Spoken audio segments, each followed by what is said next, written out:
Okay, so I have papers to give back to you guys. So a couple of comments about our ings. I told you, so don't feel bad, because I told you you were going to do it wrong. I did warn you. Like, when you're learning something new, you do it wrong, right? I don't know. Okay, so I will just say, I'm going to hand your papers back. I don't remember. You guys think I have a memory of every bad thing you do on your, I do not. Like, I might, if you have a issue that you're working on, I might remember it, but generally I don't. I can't just look at you and say, you didn't do a simile. I don't remember, okay? But I warned you, just like learning any new skill, you're gonna get it wrong. Are we okay? Jesse, is life good? Okay. So here are two things that we did wrong. All right, first of all, this is just so understandable. During, someone said, during the Greek Dark Ages, I think it was. This is an ing, and it is at the beginning of the sentence. I grant you that. But unfortunately, during is not a verb form. You don't dur. You endure, I guess, but you don't dur. So during is actually, does anybody know what during is? During the Greek Dark Ages, what is that? That is the right answer, but that is not the answer I'm looking for. It is a preposition. So my kids did Shirley grammar. If you've been grammared by Shirley or any other lady, I think it's a lady. I think it's James Shirley, and it's his last name. But what? Well, did they still sing the little songs? A subject, a sentence, sentences, complete. Okay, no, we're not going to do that now. Well, one thing that they mentioned, I think it was Shirley grammar, to identify prepositions. The mouse and the cheese. If the mouse can do something in respect of the cheese, it's a preposition. The mouse can be on the cheese, in the cheese, under the cheese, through the cheese, by the cheese, with the cheese. Now, during the cheese is not as helpful in that respect. But all of those words are prepositions, and during is a preposition. But you can tell because it's not a verb. Like I said, you don't do. Yes.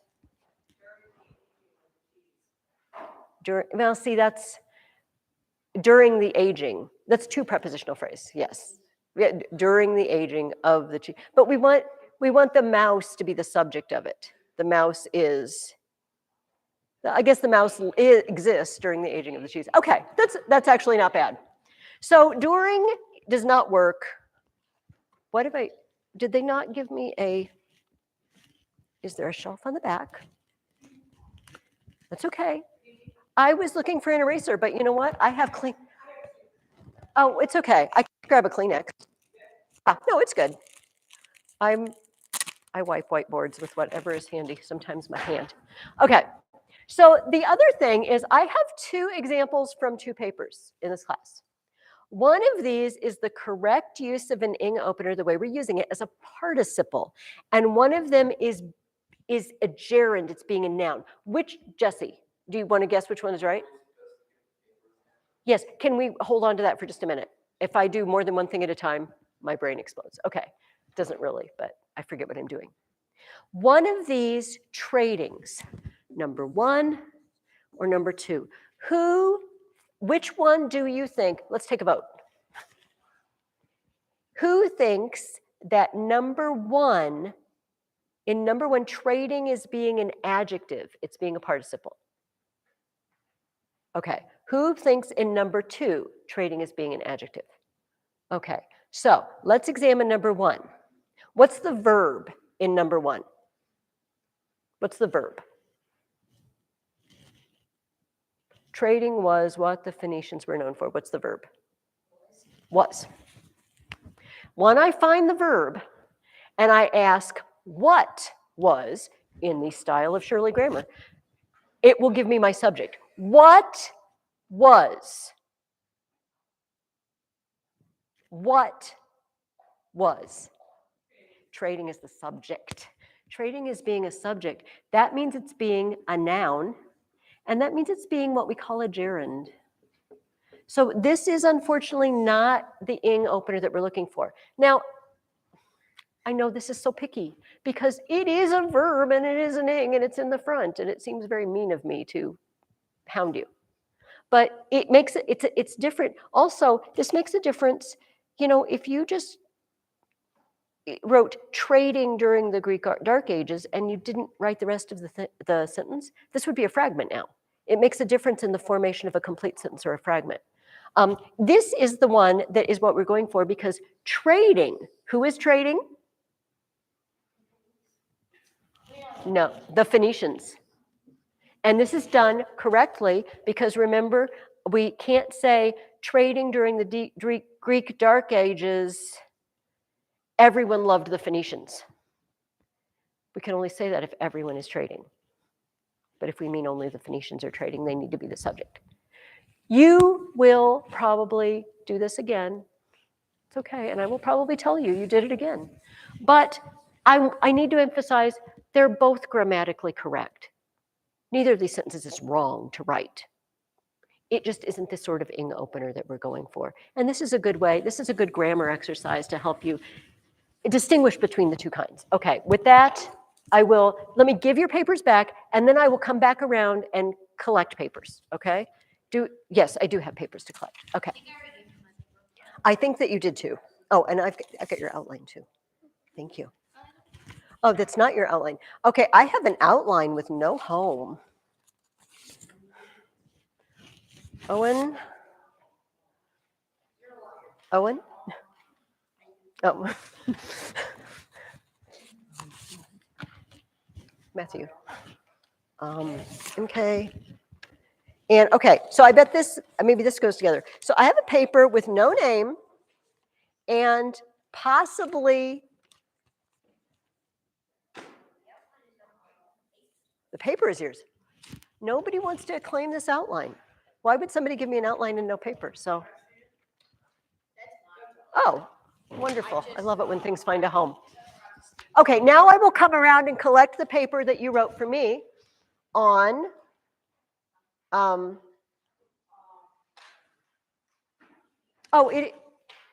it was this assignment, wasn't it?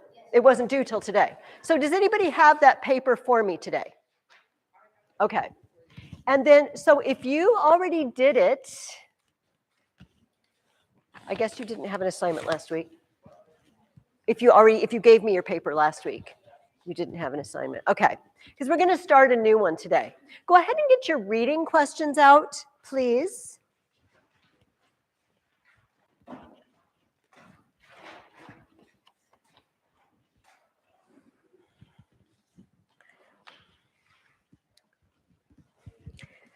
I tell you, yesterday. Oh, that's okay. I even wrote where the questions are found in the book, and I still answered them myself without letting students answer them. Today, we're going to really try hard to not just tell you the answers and let you guys tell me. All right. So, to set the stage, the Persians have ripped through Greece.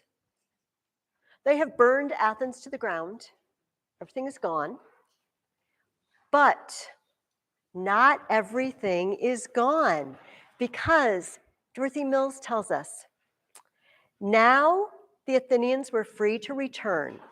The city was utterly destroyed, but a great hope for the future filled their hearts when they found that the sacred olive tree on the Acropolis, which had been burned by the Persians, was not dead after all, but had sent up fresh green shoots. So do you remember the story that Athena and Poseidon had a contest to see who gets Athens, who gets to be the patron god of Athens? And Athena gave them the olive tree. And they had an olive tree growing up there on the Acropolis. I need to stop. Does everybody know what I'm referring to when I say the Acropolis? Does that mean something to you? What?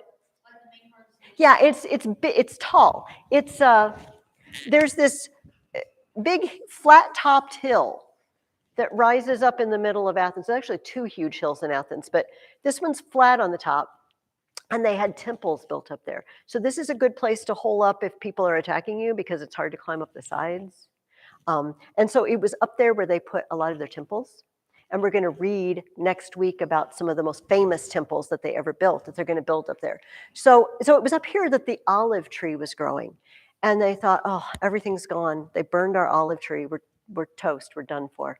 And they went back up there, and it was sending out green leaves. It didn't die. So they were very, very encouraged by that. They still had Themistocles in charge. And tell me, this is the first question I asked you.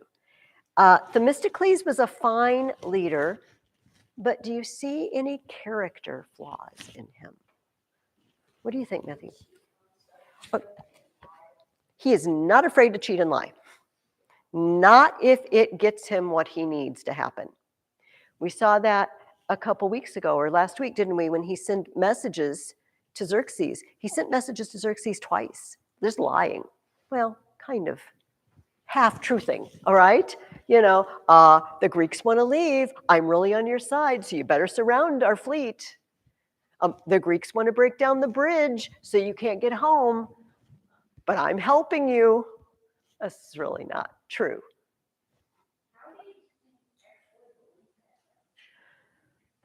Well, here's the thing, Matthias. A lot of people had already gone over to the king of Persia's side.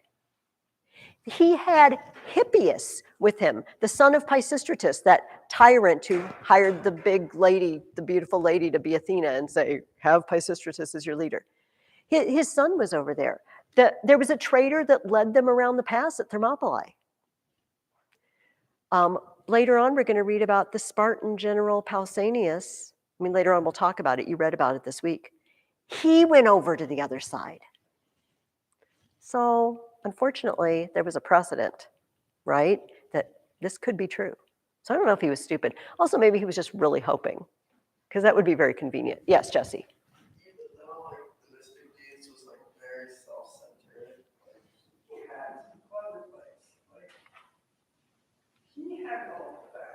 Yeah. No, wait, here, I'll tell you about a clever plan he had that didn't happen. I don't think this is in your book.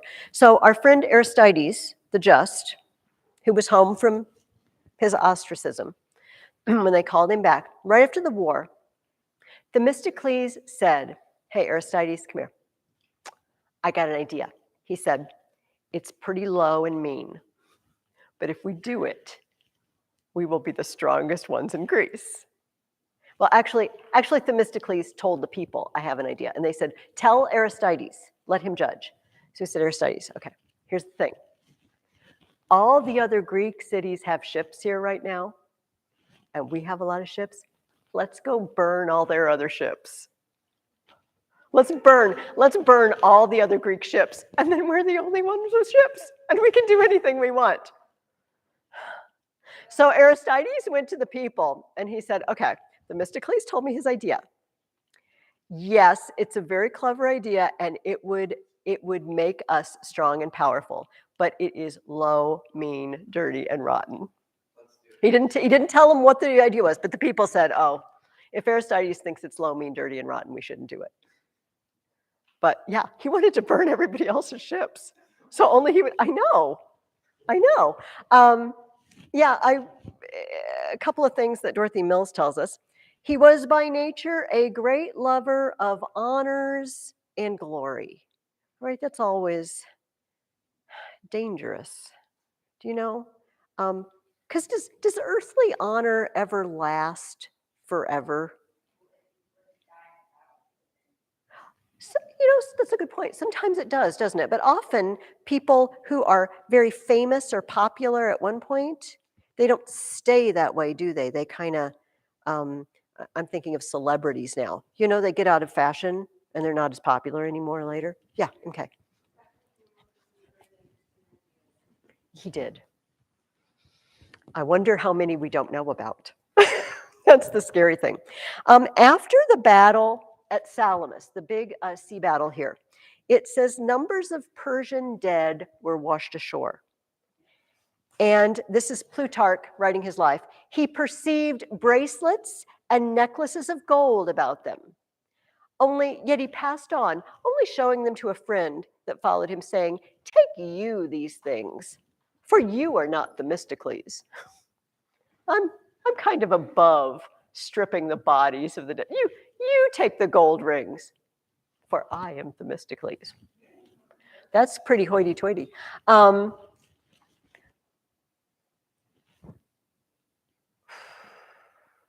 Okay, I'm going to stop and ask you the next question. So what, and this is also an example of him being tricky and lying. What activity of the Athenians caused concern and anger in Sparta? What did the Athenians try to do and Spartans didn't want them to do it? What is it, Jesse? Build wall. All the walls they had were knocked down, and they started building a new one. And Sparta got wind of it.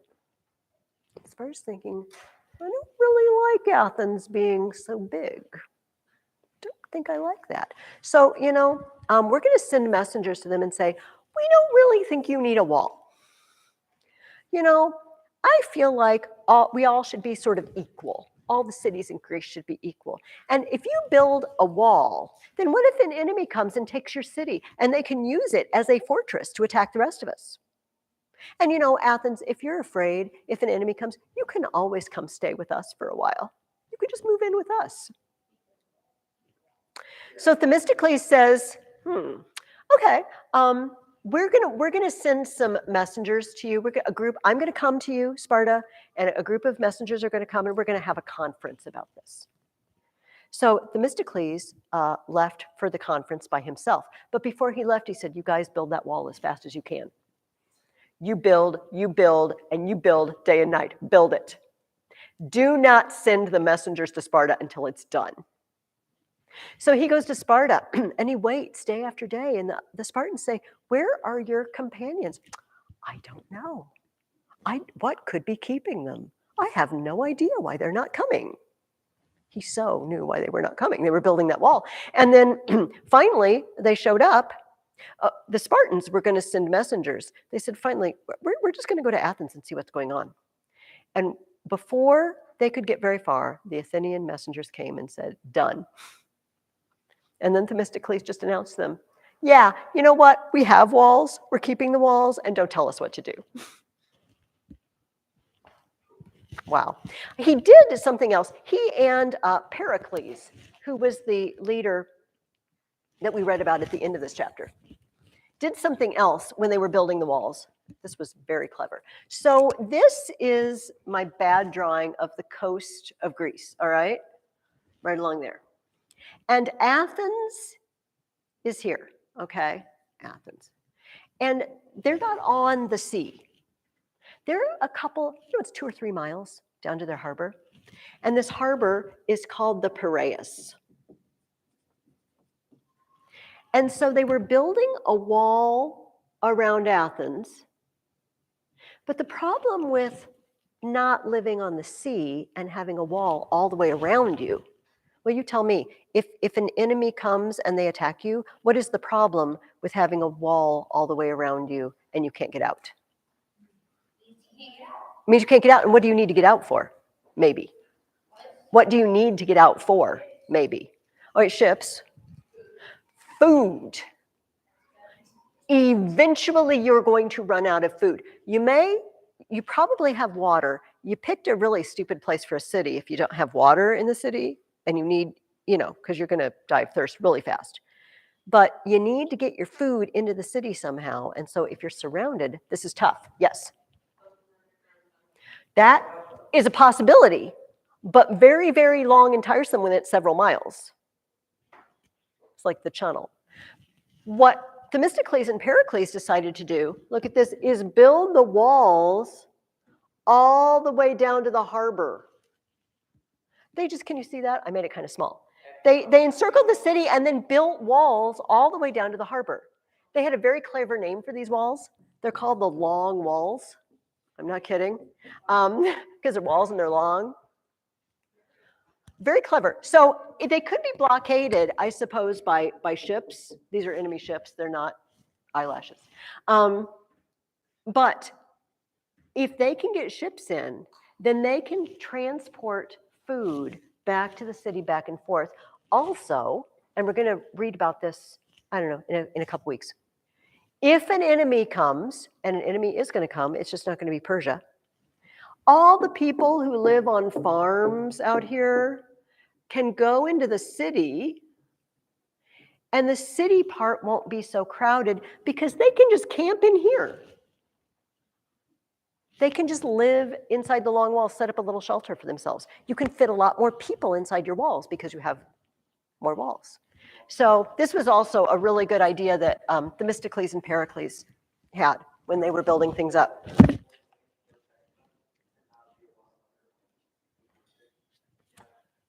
Well, because the Acropolis and also because Athena, that Athena wanted them there. I mean, I know that sounds silly for me to say that, but the ancient world really believed that their gods were tied to places. We see this in the Old Testament too. Do you remember the story of Naaman? Here, let's talk about this for a minute. Do you remember the story of Naaman? He was a Syrian general who had leprosy, an incurable skin disease that it was catching at certain stages of it. And so he went to Israel to ask the prophet. It was Elisha, I think, because it was Gehazi was the guy who took the.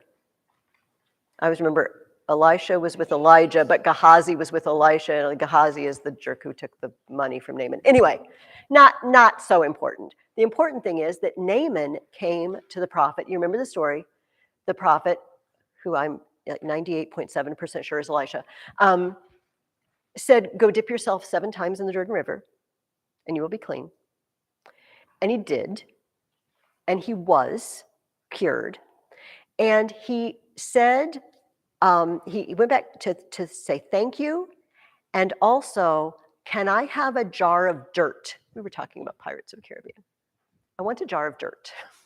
In this case, he wanted a jar of dirt because he wanted land, like actual earth land from Israel, because it's Israel's God that cured him. And he thought to worship Israel's God, he wanted some of the dirt. Does that kind of make sense?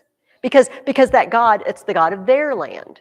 I have gods that belong to my land. So just moving your city or moving your state was a bigger deal than for us. We would just, if the Mississippi changed its course, there was an earthquake and the Mississippi changed its course, I don't think we would have any qualms about beginning to relocate the Quad Cities if we wanted to take advantage of the Mississippi. We don't think the God of Davenport lives here and we have to stay here, but they did. So that was another reason maybe not to move. Yeah, Jesse. Oh, yes. And do have his morning devotions there. I don't know. That's the way they saw the world. All right, let me see what. Okay, another problem that came up that the Athenians kind of showed their attitude. Attitude number 1 was, we will build walls, don't tell us what to do. Attitude number 2 came up when they started discussing what was going to happen to these cities over here. You know, these guys were Greeks, remember? And the Persians still ruled over here. And these guys were in danger. They were in trouble and they were in danger. And so they started discussing, well, what should we do with these guys? How will we protect them? And some of the Greeks said, you know, I think we should just relocate them. We can do that in this case because they were sent out from us. You know, they took the gods along with them. They can bring them back because they are in danger, and I don't know what else we can do. And Dorothy Mills, this is from Herodotus, who our merry-go-round of death friend, who told us about that. It tells us that here was the attitude. The Athenians did not think it good that the inhabitants of Ionia should be removed at all, nor that the Peloponnesians should consult about the Athenian colonies. And as these vehemently resisted the proposal, the Peloponnesians gave way. Okay, A, we're not moving, and B, don't tell us what to do with our colonies. I don't think it's any of your business what we do with our colonies. That's what Athens said. already kind of developing an attitude, aren't they? And they can because they saved Greece.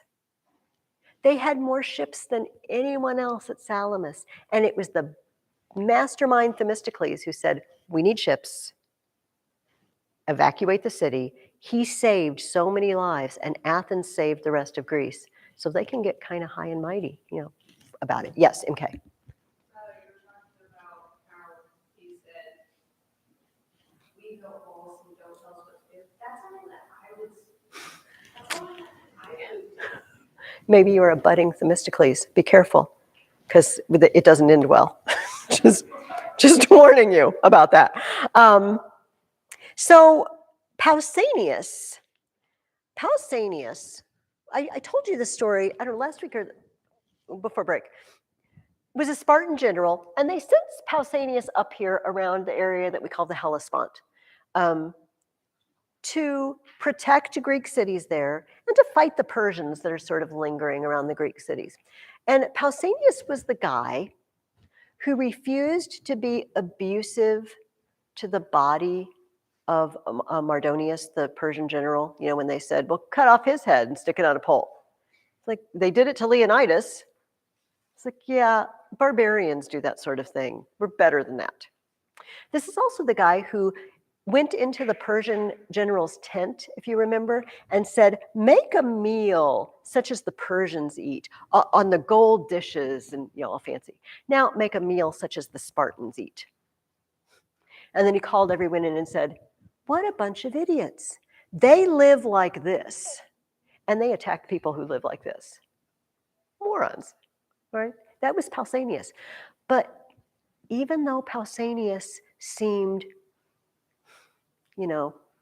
through and through true blue Spartan, started hanging out with some Persian emissaries, and they had really nice things.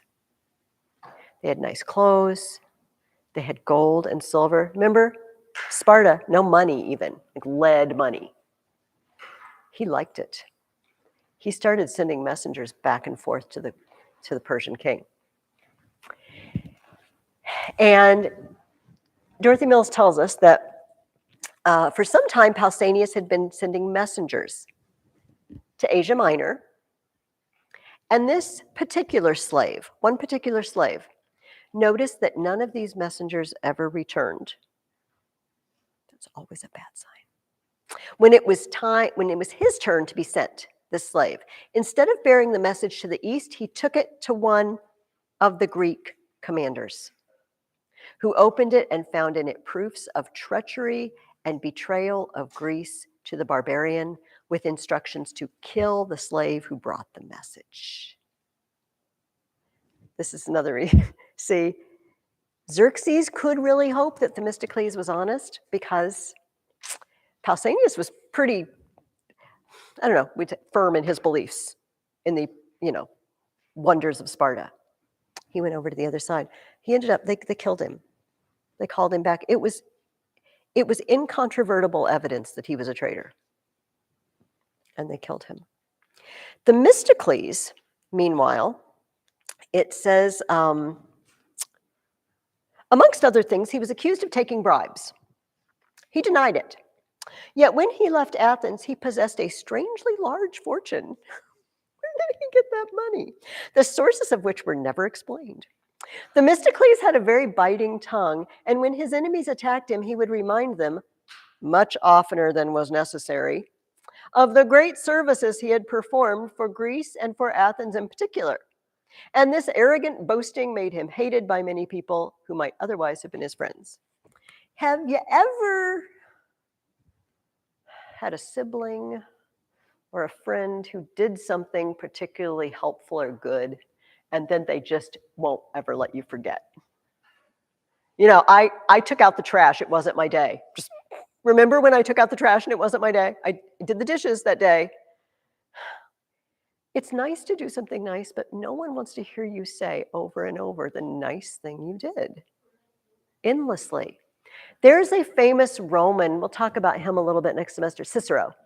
Cicero was a great speaker and a great writer, and very intelligent, and he was the leader of Rome for a while, and he uncovered a vast conspiracy to overthrow the government. And then he spent the rest of his life reminding people that he did this. And I'm not joking. It just over and over. Remember, I saved you all. Remember in the days of Catiline. And he alienated people. He had friends. He wasn't dishonest like Themistocles is, but it becomes tiresome. So finally, and here's the other thing that made him unpopular. He thought they should have peace with Persia. It's done. It's over. You know what? We won. They left. It's over. But we cannot have continual war. We would like to send trading ships out. We would like to make some money. We would like to communicate with our colonies over here and keep them safe. Let's just call it peace. There were some people who didn't want it to end. So they ostracized Themistocles. And I believe I told you, it was a spoiler. Oh, actually, oh, no, I'm going to tell that story and then we'll do the next question. He ended up in Persia. All those letters turned out to be useful because he went over to the king. But because the Athenians had thrown him out. Not like Pausanias, just because he wanted some money. And he lived over there the rest of his life. He brought his family over. They put him in charge of cities because he was very, very clever and able. But the day came when the king of Persia was marshaling all his troops along the coast and said, we're going to go attack some of these Greek islands. Themistocles, I gave you cities, and I gave you food, and I gave you treasure. Now it's time you give something back. You need to come fight with me. You need to bring guys and fight with me. And he couldn't do it. And he killed himself rather than fight against Greeks. So, did he redeem himself? I'm not saying that suicide is ever a good option, but in a sense, he redeemed himself a little bit because he took a stand. He said, I won't fight against my own people, against Greeks, and I would rather die. Herodotus tells us that he drank bull's blood and died. And for years I read this, like, what? Okay, is drinking blood fatal? Like, when did that become fatal? So it wasn't until last year, one of my students poked around and looked into it. Apparently, bull's blood is a nickname for a type of poison. I didn't know that for years. But so you guys teach me things when you look things up and find out things I didn't know. But he drank poison and he died. What? You never know. Sometimes you guys just ask a question and it makes me think of something I never thought of before. Okay, what is the purpose, this is your next question, of the Delian League? What's it do? Matthew.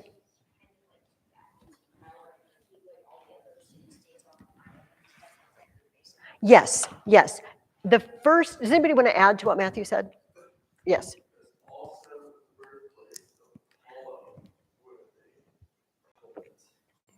Yes, which is why they chose this island. It's right here. Delos. It's kind of in the middle, right? And it was sacred. They didn't fight there. Go ahead. Because Apollo and Artemis were born there. It was considered a sacred island, so nobody was supposed to wage war there. Nobody was supposed to invade. And it was like, I don't know, like Switzerland or something. It was this neutral place where everybody can come and feel safe. So they made their headquarters on the island of Delos. And the Athenians said, okay, here's an idea. The Persians, may come back. Time passes, and you're not sure what they're going to do in the future. So I think we should form an alliance. All of us, all these Greek city-states are going to contribute, because to pull this off, to keep ourselves safe, we need ships, we need men, and we need money to feed the men and pay the men and get new weapons. So here's what we're going to do. every year, a messenger from the league is going to come around and he's going to say, it's time for you to pay up. It's time for you to pay up. And they go knocking at each of your doors. And you've made an arrangement with them in advance. You've said, okay, I will give you 10 ships every year. Write it down. I will give you 100 soldiers every year. Write it down. I'll pay you a talent of silver every year. Write it down. But then maybe later, you're like, well, we're running out of wood on our island. Can we just, instead of ships, can we just give you money this time? Sure. We've given you all our military age young men. Can we just give you money this time? Sure. And they store it in the treasury at the headquarters at Delos. Great. Now, keep in mind that these guys who are coming and knocking on your door and asking you, they're mostly from Athens. They're the Delian League officials, but they just happen to be Athenian. Great. So time passes, and more and more people are saying, we don't want to build any ships this year, just give them money.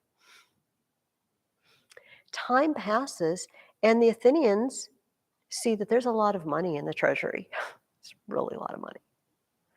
And it's so far away, I got to sail back and forth. Wouldn't it be more convenient if we just moved it to Athens?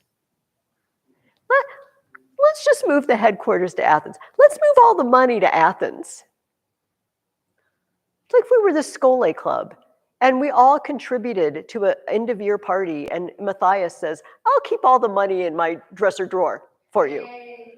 And then at the end of the year, we're like, Matthias, where's the money? Well, I needed new pillows and I needed, a new quilt. What? That was our money. That's what Athens is going to do. We needed some new buildings. They did burn down our city. That was for all of us. Yeah, well, we used it. Yes. Okay, we agree. If we ever form a club and we have a treasury, we will keep it with in a safe place. This is a little look into the future. It took almost 30 years for them to take that step. Okay, they didn't do it the next year. The people who started the league are aging and new people have grown up and they're looking at this money 30 years later and saying, we really would like to use that. And they did. They did when, last question, who took the leadership of Athens after the deaths of Themistocles and Aristides? Somebody just tell me. What's his name? The guy who took over. Pericles. And how was he a different kind of leader? This was a harder question to answer because you kind of had to read between the lines. Did anybody read between the lines for me? Was more honest. Here are some hints. By the way, so this is, now you can always remember Pericles. I feel like funny stories about historical personages help me remember them. I don't know about you. No, but I will again sometime. We have a lot to talk about today. Sometime when we don't have as much. Maybe like right before Christmas or something. It would be a fun thing. I don't know if you had this picture of Pericles. This is not Pericles. This is a bust of Pericles. Pericles was not made of stone. This is a statue. But they always have this helmet. It's like I'm wearing my glasses right here. The helmet is pushed back on his head. And they often portrayed people like that. But funny thing, one historian tells us that apparently Pericles had an unusually big pointy head. And so they always portrayed him with the helmet. And okay, I should have looked it up. It's in the other historian Thucydides, and he had a nickname. I can't remember. Oh, Squillhead. It just came to me. Apparently, like a sea creature. They thought looked like a sea creature was sitting on his head. Pretty sure it was Squillhead. I don't know why. That would just See, I couldn't come up with that yesterday to save my life, and then it just rushes in. Anyway, and there were even people who wrote plays who joked about his head in the plays. That's useless information, but I just think it's amusing. Pericles we're told that Pericles had been educated by some of the great philosophers of his day. This is the first difference. Pericles was raised and trained to think about good and true and beautiful things. I think we are done with this. So I'm going to get this out of our way so I can use the rest of the board. Does anyone know what a philosopher is? What is a philosopher? Yes.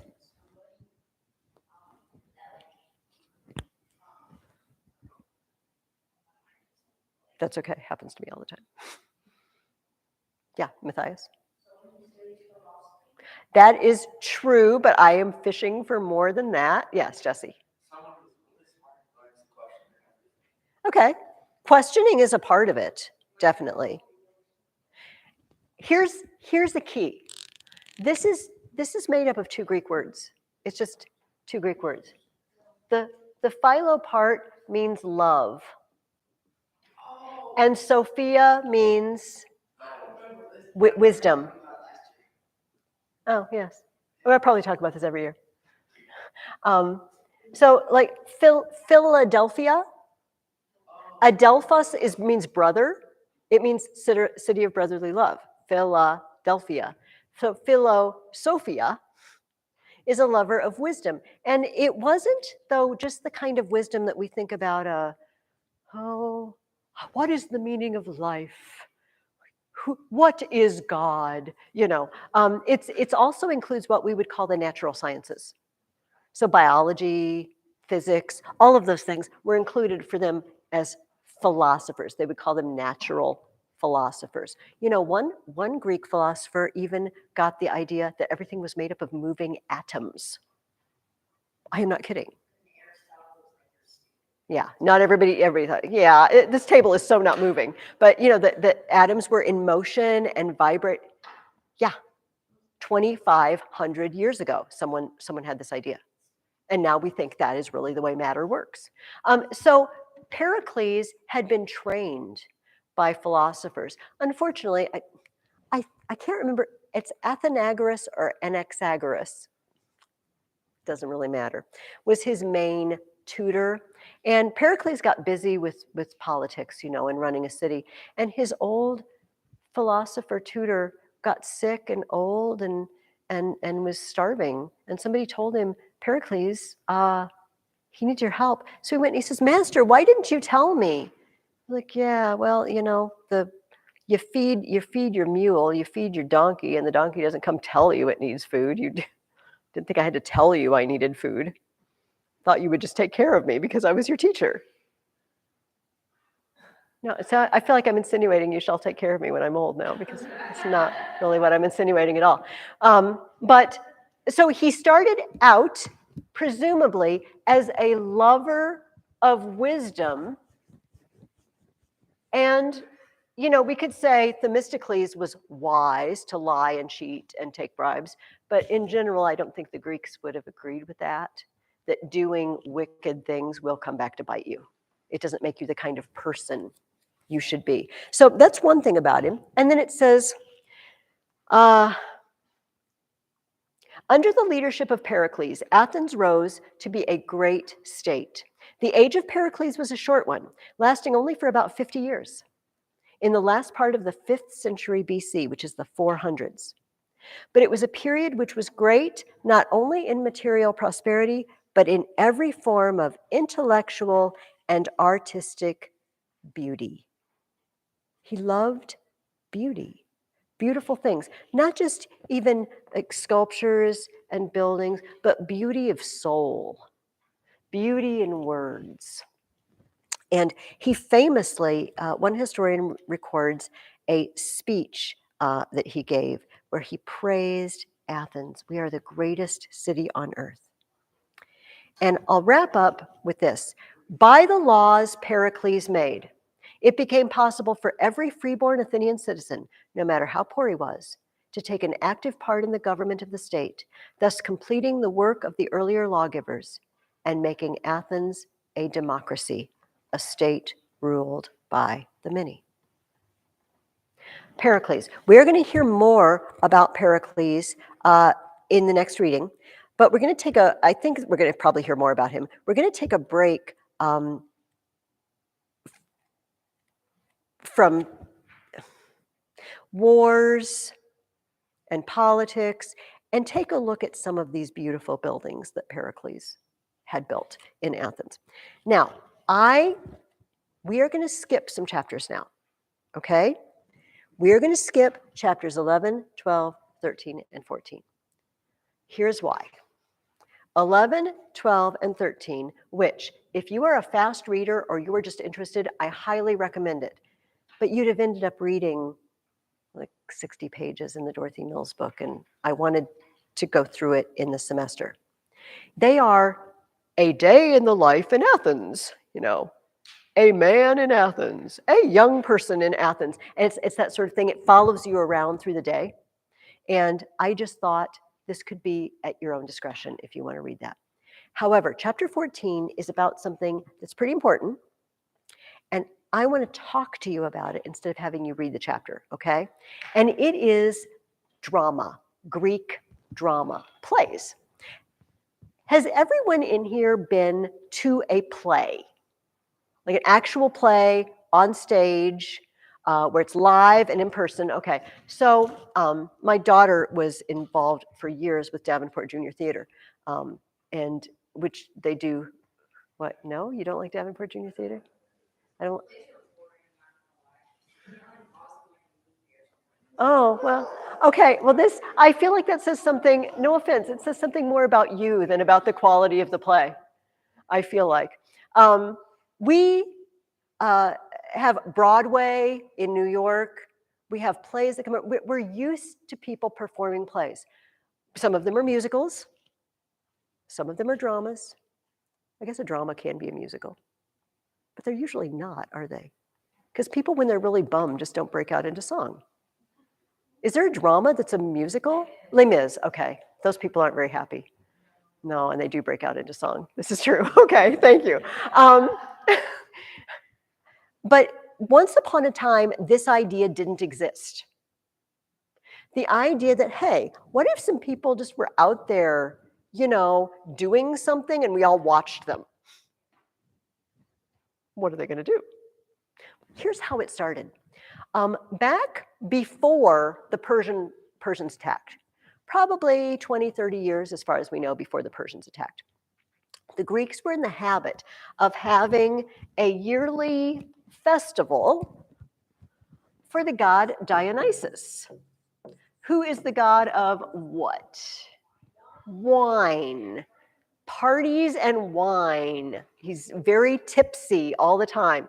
And his lady followers would go out in the woods and just be wild. And they rip apart animals with their bare hands. Seriously, I don't know can't you see how somebody would think there was something supernatural? Like if you put me out in the woods, I'm not even getting close enough to anything to rip it apart. I don't understand. There's a play, since we're talking about plays, I just feel like I corrupt you guys all the time, but there's a play where the god Dionysus comes to his hometown, and it's just like Jesus. In his hometown, he has no honor. Everybody thinks, you're not really a god. I don't believe that story. And he wreaks havoc on the town, but the king doesn't believe in him. And he ends up persuading the king to go out and spy on the women who are celebrating the festival to Dionysus. And they rip his head off. And his mom does it because she's just out of it, because she's so into the Dionysus festival. And the god is making it happen. So she thinks it's a lion. And she brings his head back to town and says, look what I did. And like, no, you're not going to be happy when you snap out of it. And she wasn't.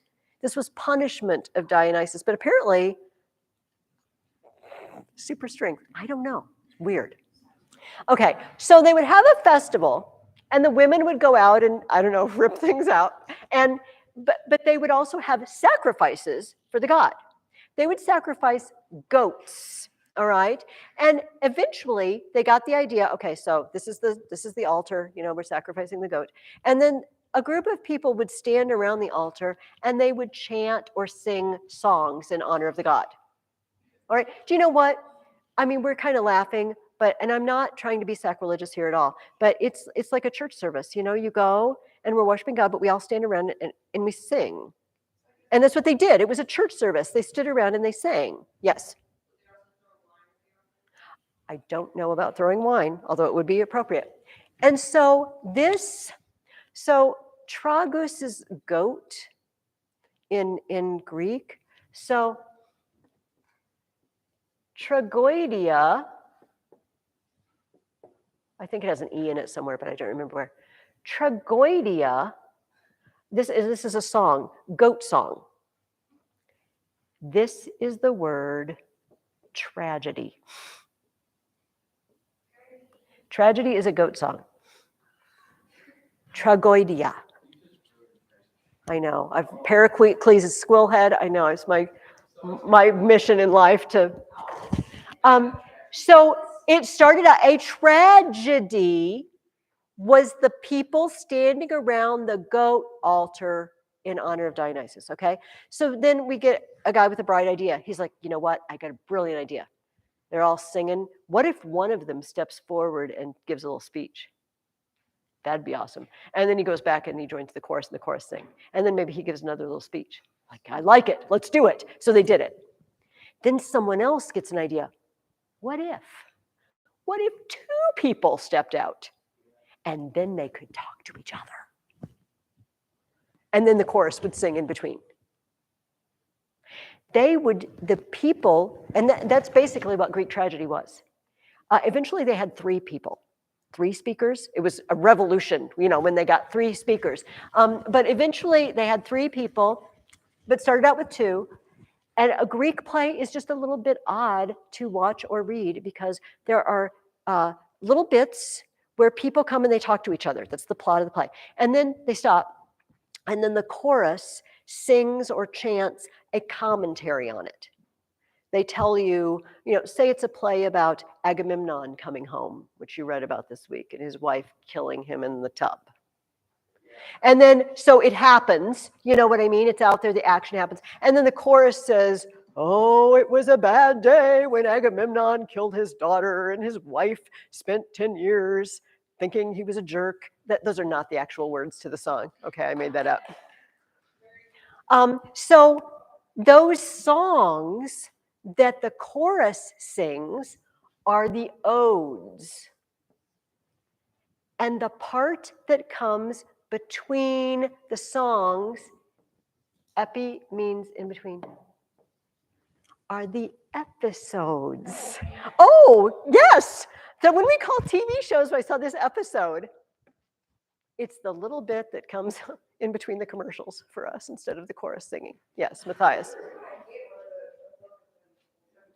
I will lend you some if you want. Actually, in chapter 14, this is part of the reason I didn't have you read it, there is a 25 or 30 page excerpt from one of the plays in chapter 14, if you want to sit down and read it. I think it's about Agamemnon's son, the excerpt. Yes, right. I'm sorry. Had a goat song. Well, try to get over it and be sympathetic. So the main location for the biggest festival was in Athens. And so remember we have this Acropolis. Are you guys still with me? Oh, we've got plenty of time. And at the base of the Acropolis, they built a theater. You know how sometimes, like bleachers, okay, but built into the hill, all right, going up. And so I actually brought you a picture. I'm just going to walk around. I am standing on the Acropolis in this picture, but I've zoomed in, okay? So this is the remains of the theater at the bottom. Oh, no, it was cool. It was so cool. I know. You could, although, okay, this is not important, but the sad story is that my son and I were up there and we were exploring, and then we went out of the Acropolis area and we didn't see the road that could take us down to the theater. And then we had to pay to get in again, and we didn't want to pay to get in again. I know. I went all the way to Athens and I didn't walk around in the theater.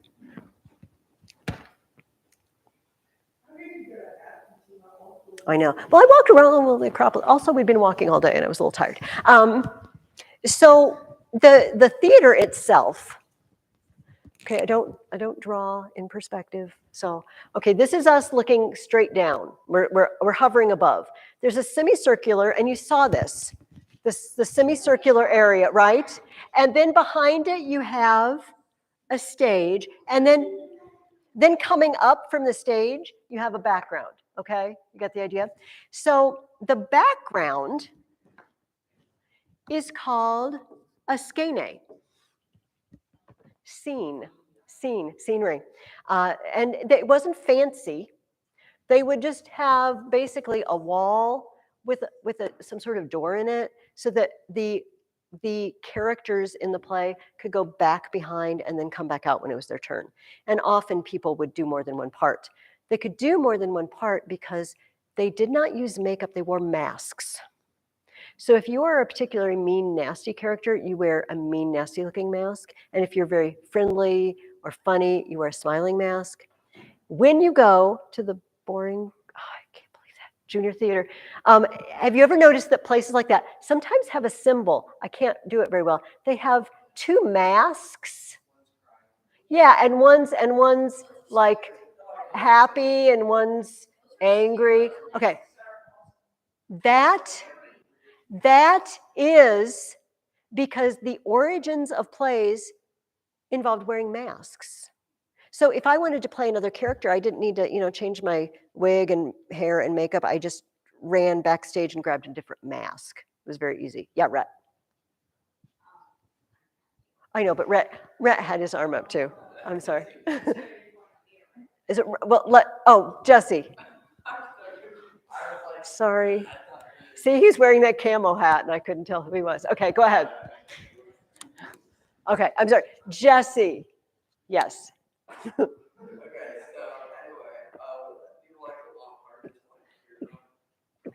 Possibly. You need to talk loud. If you are interested in what this might look like, in Rock Island, at Lincoln Park in the summer, a group called the Genesius Guild puts plays on in the park. They have a little stage set up in the park, and they do some Shakespeare, but they also do Greek plays, and they wear masks. It's very interesting.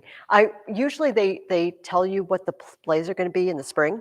Maybe next spring when I find out, I'll tell you. I've always wanted to get a group of students together to just go see a play. Some of the plays my high school students have read, but even if you hadn't read it, I could give you a plot synopsis, and you'd know what was going on.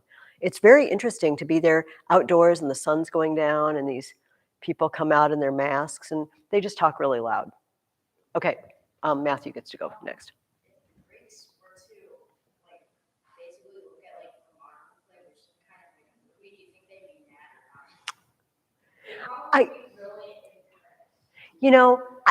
I have no idea, but I do know that the chorus, often, which are the people who chant the songs in between, they told you a lot of what you were supposed to get from the action. And so I don't know if they'd feel good about the fact that we just get dumped into the action and no one tells us this is what you should get from it, or whether they would think we were really smart that we could figure it out without the help of a chorus. This is a really intriguing question, though. Yeah, Jesse.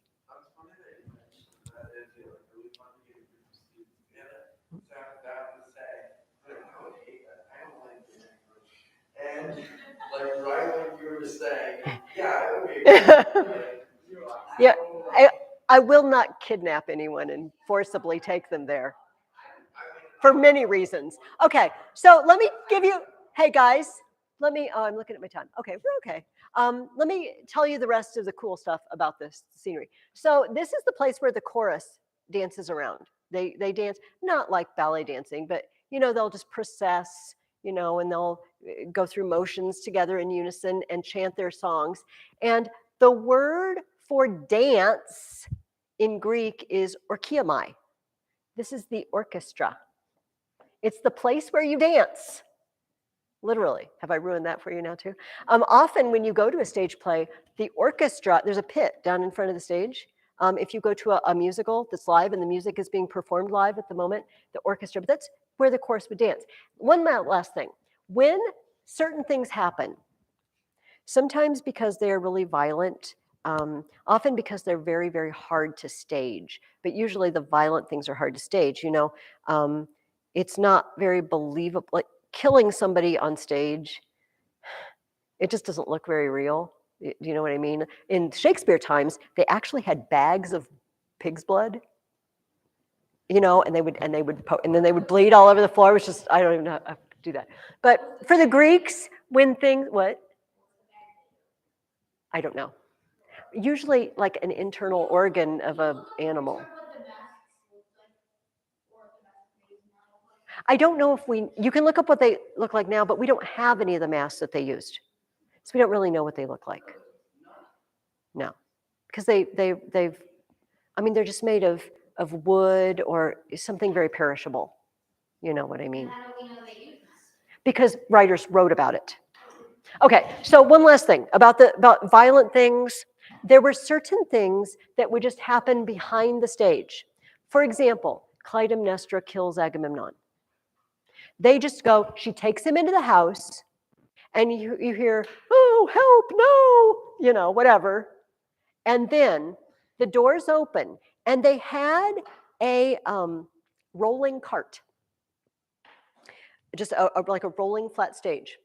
And so she's sitting on the stage and she's holding the body of Agamemnon, and they roll her out. And she says, I killed him because he was a big fat rotter and he killed our daughter. Okay, that is not also a quote from the play. And the idea is that there are certain things that you just aren't going to do on stage. They are not in front of the skene. They're behind or off. They are obscene. They are obscene. That is what they meant by something that is obscene. We use it, most of the things that make rated R movies rated R, okay? We have once upon a time been considered obscene. You don't need to see that. You don't need to hear that or see that. It's obscene. And it also comes from the Greeks. It should just happen off stage. And we can know it happened and move on. We don't need to see it. Now they let us see it. I think that is, one last thing. So they had this festival to Dionysus, and they would have playwrights submit plays, a set of 3 plays, 3 tragedies that usually went together and told a complete story together, and 1 goofy comedy, okay? And then you would write these plays and you would enter the contest. And then they would come and they would spend several days and they would go to that theater there at the base of the Acropolis, and they would perform in front of the audience and judges these plays. And they would vote and say whose plays were best. And I was just doing a little math yesterday. So they did this for at least 50 years, probably more. And say they presented 10 plays every year. No, that would have to be a multiple of, let's say 20 plays every year, okay? 20 times 50.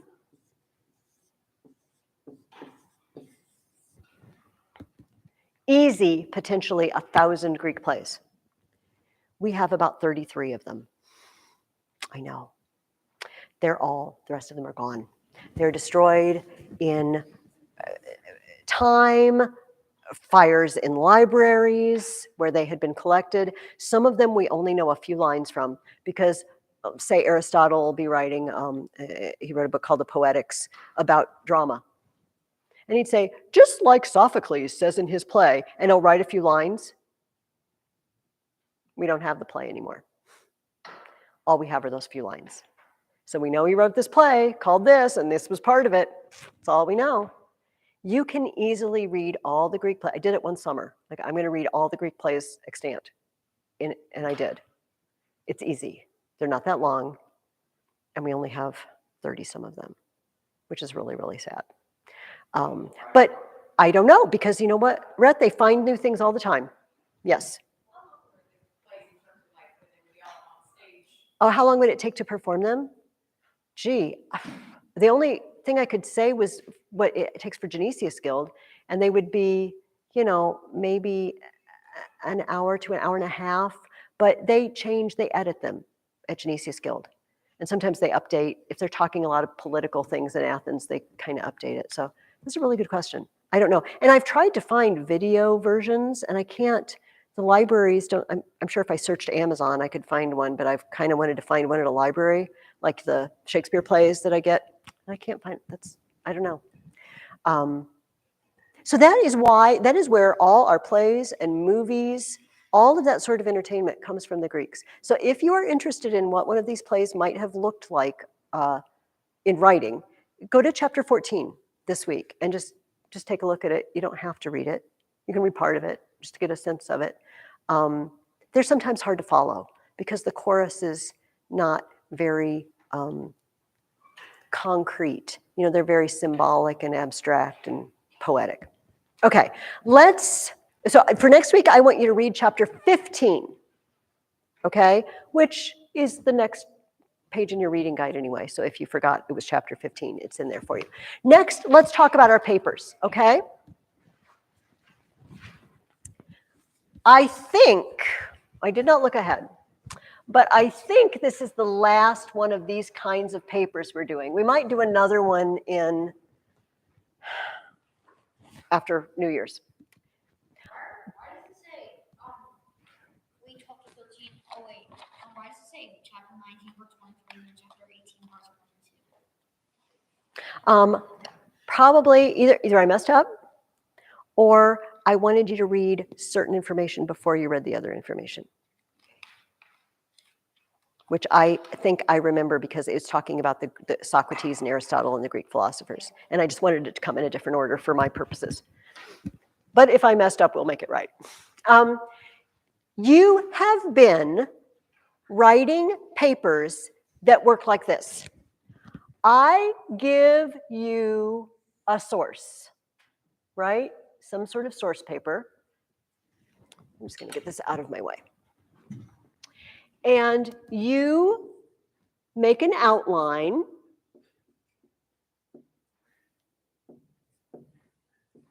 I'm going to do it. C means clincher, if you didn't figure that out. Okay? And then you write a paper. This is you writing a paper, okay? Now, what is the downside of only referring to one source when you are doing research on something? Yes. You do not get multiple views. If I read a book about the Persian Wars and it's written by a Persian, those dirty, rotten Greeks, they burned down Sardis. They had it coming. I can't believe they beat us, but they had it coming.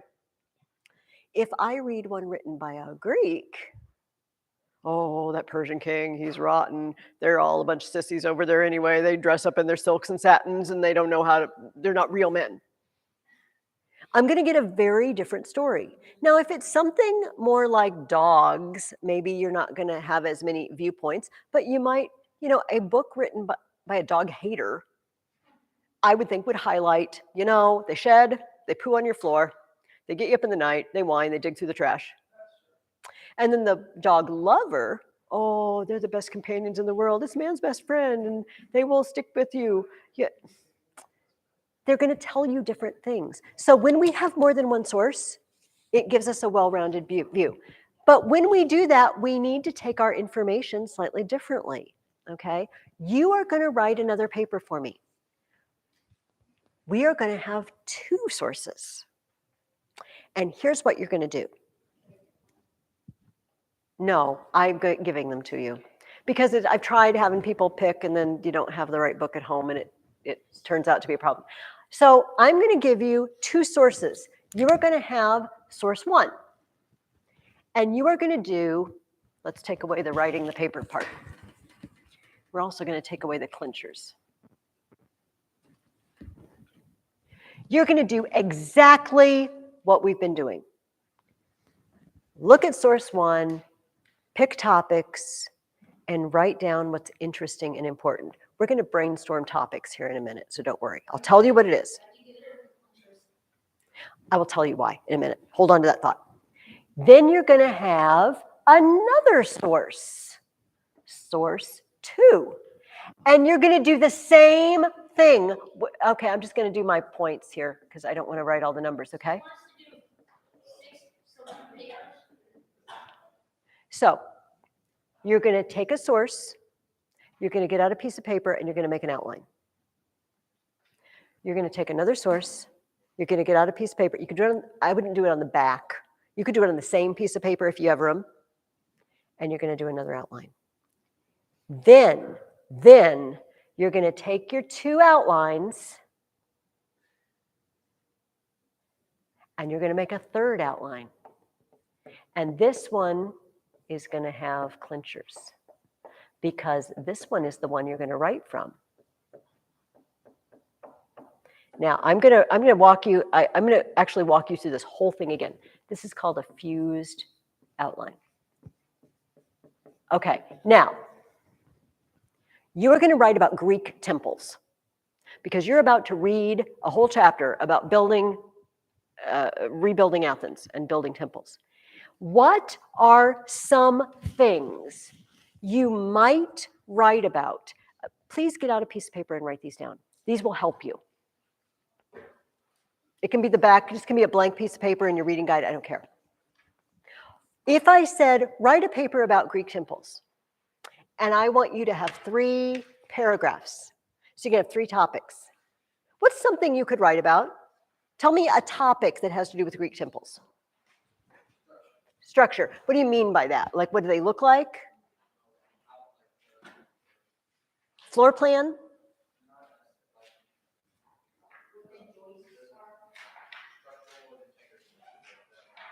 Okay, could we expand that just a little bit and say how they are built? Okay, so how they are built. This is a possible topic. How did they build them? What's another possible topic? What do you say, Matthew? Yes, their purpose or their use. Give me another one. Jesse, did you have one? Oh, no, red. It was red again. Okay, appearance.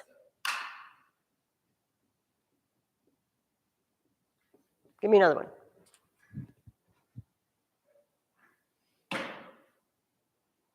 I came up with 5. I'm sure there are more. What? Okay, age.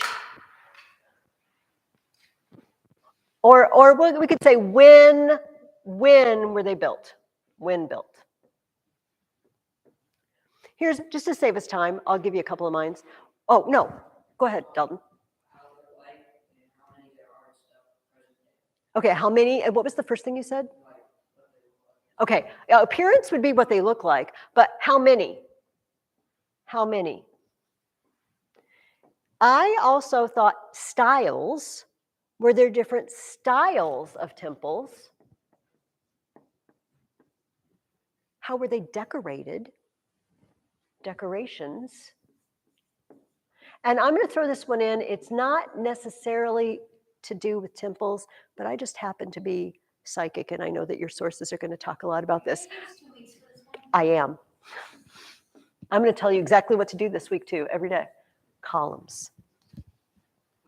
Yes.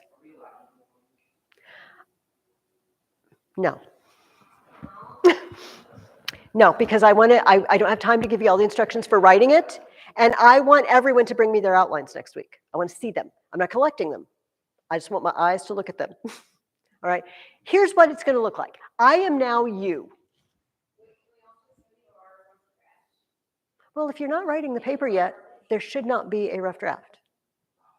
Also, because unless you is really a rough draft, because if you find out if I'm asking you to put something new in your papers, you'll have to rewrite it and put the new thing in. Anyway, okay. Are we done? Good. Let's just hold all questions now till the end, okay? So my train doesn't go in the ditch. I am now you. I am home. I have been given my sources by Mrs. Ferguson, which she's going to do in a minute. And I pick up the first one. I don't care which one you call source one. And I read it. I read it. It's going to take me about 10 or 15 minutes to read this paper. It's not hard. And what I do is I have this list.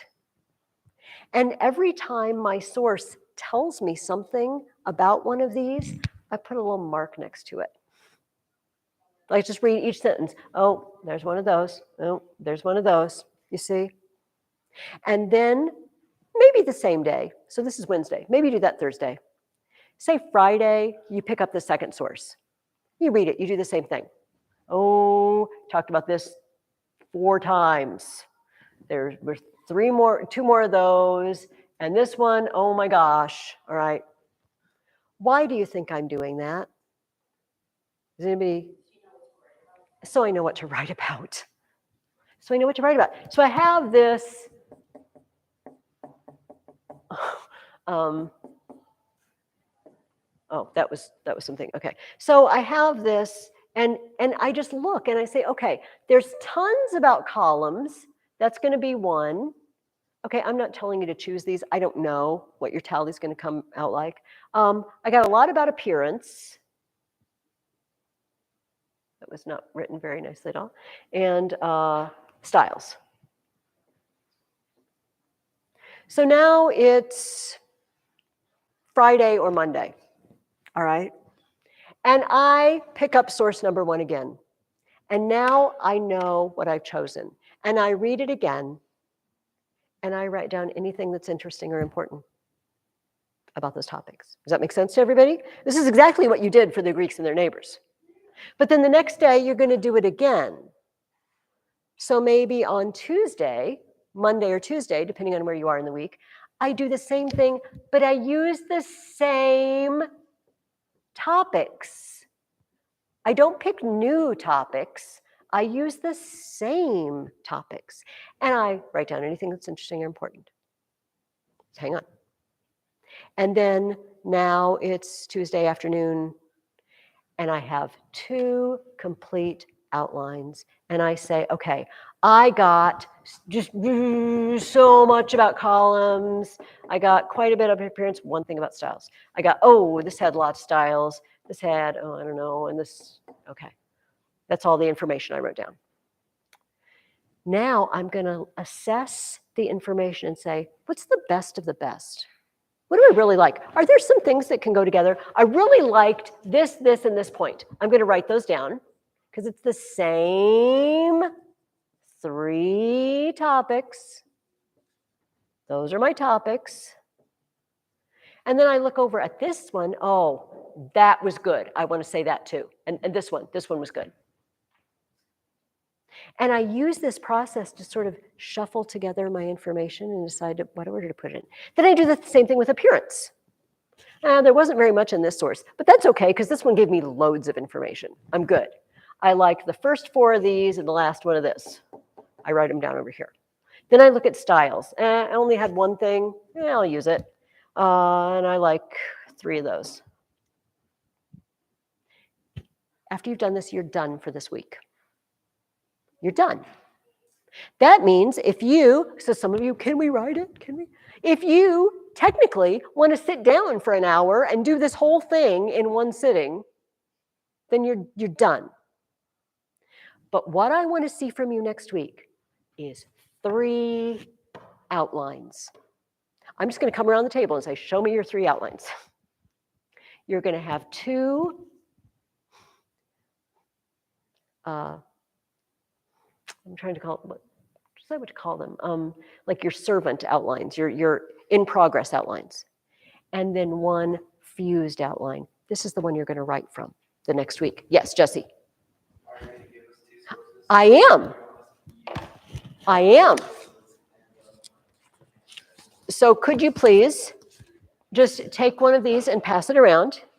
And then I'm going to actually give to you two ladies because you're over here by yourselves. So how about I'll pass out one so we don't get confused, and then you guys take one of the other ones. Yes, Dalton. Read source 1 and source 2 and then come up with topics. Yes, in fact, that's what I advise. Read both of them. Source 1. No, you should go ahead and no. Each page is a source. Each sheet is a source. So you should have two. Here, can you just give me two of them, Rhett? And I will take them across to the other side of the room. I don't have that. No. I want two of these. Oh, yeah. No, I was not clear. Madam, and there you go. No, Dalton, that's exactly what I want you to do. I want you to sit down and read both of them and see what's in them before you choose the topics. So I'm going to go through it one more time. And then, oh no, we actually have time to talk about the returns from the Trojan War. One more time. I go home. I pick up source 1. I read it, and I take note of what information is in it. I pick up source 2, and I read it, and I take note of what's in it. Then I pick up source 1 again, after I've chosen my 3, preferably the ones that have lots of information, and I read it again, and I write down what's interesting or important. Then I pick up source 2, and I write another outline, and I write down what's interesting and important. Then I make a third outline, and I take the information from both of these, and I form a new outline. Now, does that make total sense to everybody? Is there any question at all? No question is silly. Okay? So you don't have to write anything. No paper. Just 3 outlines. That's what you're doing this week. And I want to come around and just say, yes, I see. I want you to show source 1, source 2, fused outline. We do all the outlines in the paper and then we done. No, we're not writing the paper this week. We're not writing the paper this week. Because you will not, you will not do a good job. I'm just going to be very blunt. You will not do a good job. You will rush to get it done. You might ask, if you are thoughtful and inquiring, and maybe a little ornery and obstinate, why can I not just write everything down on this outline? This is just a waste of pen ink, I just do this. There is a reason, and here it is. I am not asking you to do this, but when you get older and you write papers, you are not allowed to say things in papers without telling me where you got the information. You will notice, even Dorothy Mills has footnotes. Sometimes she'll have an excerpt from a book, and then at the bottom of the page is a little number, and at the bottom of the page it says, this is where this is from, this book. You have to do that. If you write me a paper and you say, there is an owl the size of a 747 jet, I will come to you. I will knock on your door and say, yeah, where did you get that information? Can you tell me where that information came from? If you cannot, then I don't think you're a very good writer about owls, frankly. Unless you say, personal experience, I saw it, which is hard to argue with. But in general, if you make statements that aren't common knowledge, you don't have to give a source for the fact that the sun shines during the day and the moon shines at night. You don't need a source for that. We all know that. But if you say the Greeks were the foremost producers of olive oil in the ancient world, I might say, well, why do you think so? Where'd you get that information? And you say, well, I will tell you, I got it from this source. This is a way to keep your information separate. So when I write my paper, I know, oh, yeah, I got that fact from this source, and I can. Where you list the sources in the book? Bibliography. Oh, I did like this thing last year where we this thing on state and you had to write a paper about it. Mm-hmm. See, and that's why we do this, to keep our sources straight. Yes, you waited very patiently. Oh, okay, yes. That is not ever a good source. So Only in desperation. The internet is for desperate people. Okay.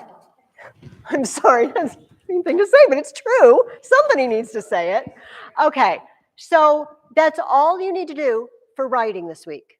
3 outlines, and presumably after you've read these pages twice, all about Greek buildings and temples, you will have learned something about Greek buildings and temples.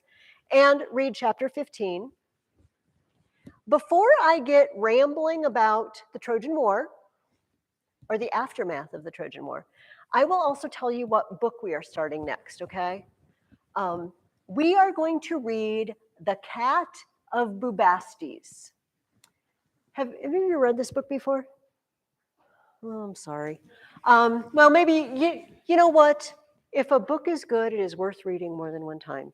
And often, after you've read through it once and you know the general idea, you find things in it the second time around that you didn't notice the first time, foreshadowing and that sort of thing. Because I want to talk about Egypt a little bit over the next few weeks. And we're not really reading a book about Egypt. And Egyptian history is not the most fascinating thing because the long periods of time in Egypt when not much happens, like 1,000 years will go by and there'll just be one pharaoh after another. But Egypt is a major player in the ancient world. They pop up in the Old Testament a lot. Lots of stuff goes on in Egypt. And they're just kind of interesting with their weird animal-headed gods, and they're just interesting. So I thought we would throw in a book about Egypt. This is a book by G.A. Henty. Some of you read G.A. Henty with me last year, but read The Dragon and the Raven? Oh, that's not the attitude I want, Rhett. I know, but it's by the same author is what I'm saying. Oh, you guys are breaking my heart here. Well, I know. Okay, well, I'm reading The Cat of Bubastes again. Okay, so you know what? Be my guinea pigs, okay? Maybe in the...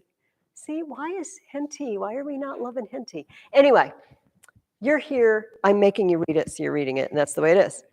Also, if it makes you feel any better about it, next week I will have a gift, an Egyptian-themed gift for everyone. It's not, don't get too, like, it's not grandiose, okay? But I have something to give everyone. If that makes you excited. What? No, I'm not giving you your own pyramid. So I would like you to read chapters 1 through 5. Chapters 1 through 5 of The Cat of Bubastes. And you know what? If you love it and it's interesting, great. If you don't, we're only reading it for 4 weeks. And I'm going to just, no, the chapters aren't super short. And I just have a news, you guys are old enough for this news flash. Sometimes in life you have to do things you don't want to do.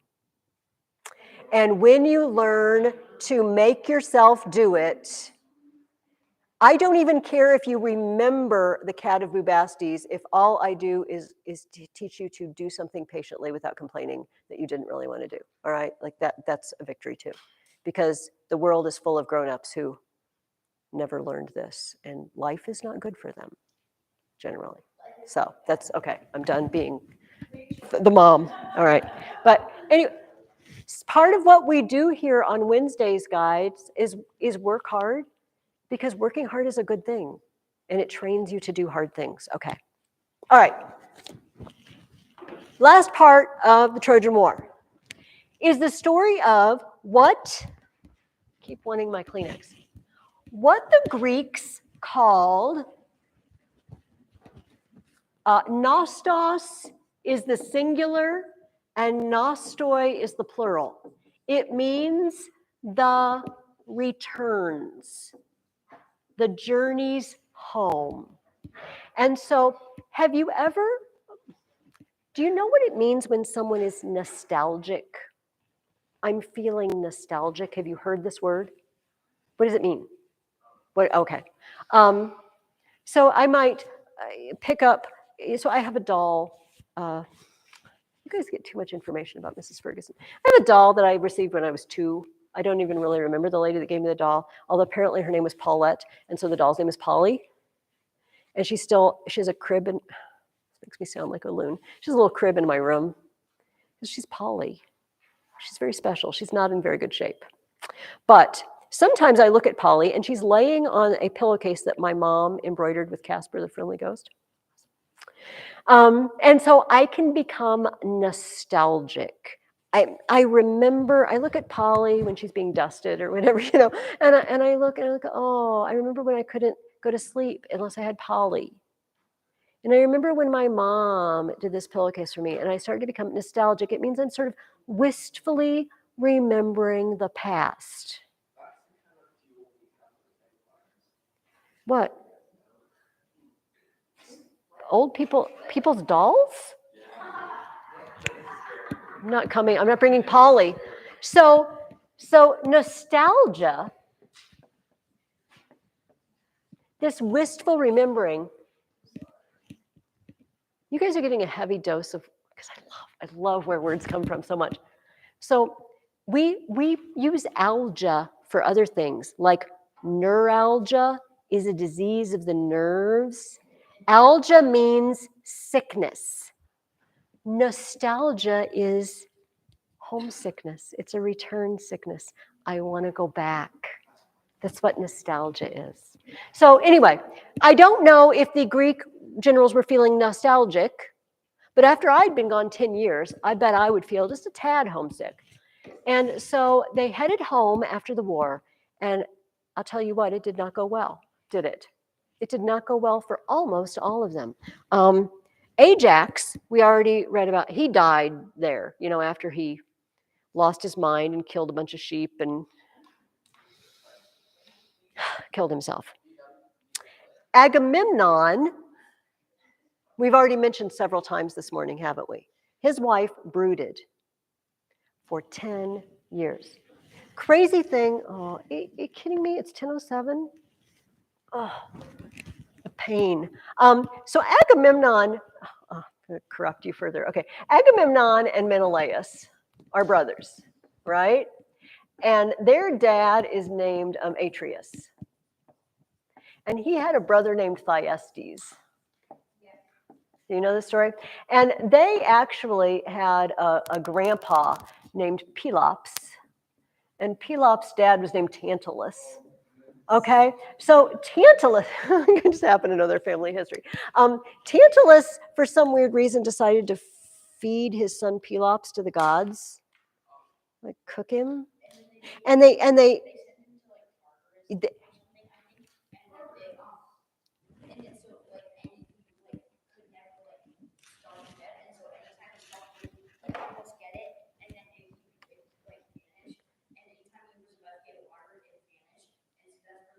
tantalized. Yes, he is being eternally tantalized. Well, they put Pelops back together anyway. So, but it's a bad beginning. It's a bad beginning to this family. Well, Thyestes and Atreus were brothers, and they got into it because Thyestes stole Atreus' wife, and then Atreus got mad at Thyestes' kids, and so he decided to cook them, like kid 1, 2, and 3, we'll say. And then there's another kid named Aegisthus. All right. And so he cooks kids 1, 2, and 3 and feeds them to Thyestes. Anyway, and so Thyestes curses Atreus. He says, bloodshed is not going to depart from your house. This is the reason I'm telling you this horrible story, is because Menelaus and Agamemnon are the heirs of the curse. And while they are gone, fighting for 10 years, Agamemnon's wife hooks up with a boyfriend. His cousin Aegisthus, whose brothers were all eaten by his dad, cooked by his uncle. Do you see? It's like this twisted mess. And Agamemnon comes home, and Clytemnestra, I'm killing him, and I'm proud of it. He had it coming. But even the Greeks didn't believe you could just run around killing people with impunity, right? That's not right. So their children, okay, poor Iphigenia is dead. Their children, Orestes and Electra, are, disturbed because their mom killed their dad. This is disturbing. And Apollo comes to Orestes and says, Orestes, I want you to avenge your father's death. Kill the mom. And he does. But, oops, when you kill a relative, the Furies come haunt you and make you go insane. It's like, Apollo told me to do it. Well, we're the Furies, and it's our job to drive you insane now. And so Orestes goes to Athens, and he puts his case before Athena. And Athena says, I don't know, but here's an idea. Let's call together a group of people, and you both tell your sides. You Furies, you can talk. Orestes, you can talk. And we'll decide who's in the right. It was the first jury trial. And it was in Athens. Now, did this really happen that way? Probably not. But this story I just told you, remember I told you in Greek drama, they wrote 3 plays that were a set, right? So each writer would write a set of 3 plays, a trilogy, and they would perform the trilogy. This is the only trilogy we have left. Those 33 some plays, all the rest of them are just random plays out of one of the sets, but we have the set. It's called the Oresteia because it's the story of Orestes. And the high schoolers read it last year. It is the story of how we went from just, you kill me, I kill you, we just have family feud things going, to, oh, how about we take it to trial? How about we have a jury? But there's going to be one, but Matthias, that last person left after everyone else is dead, is going to be so lonely. That's what it ends up as, if you think about it. But it's, well, who? That doesn't seem like a productive solution to the problem. How about if we find out where the guilt lies, a jury finds out where the guilt lies, and sets free the innocent and punishes the offender? And it's the story, those plays are the story of civilization, basically. That's why we still read them today.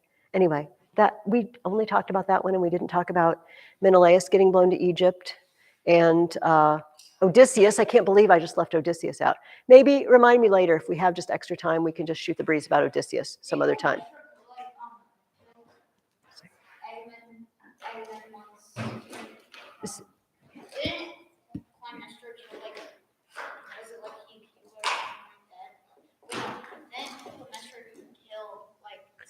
Cassandra. You're thinking of Cassandra. She was the prophetess. She was King Priam of Troy's daughter. She was a prophetess, get this disturbing thing, who ticked off Apollo. So she was cursed to always tell the truth and never be believed. Sometimes I feel like I know how Cassandra feels. Okay, yes, MK.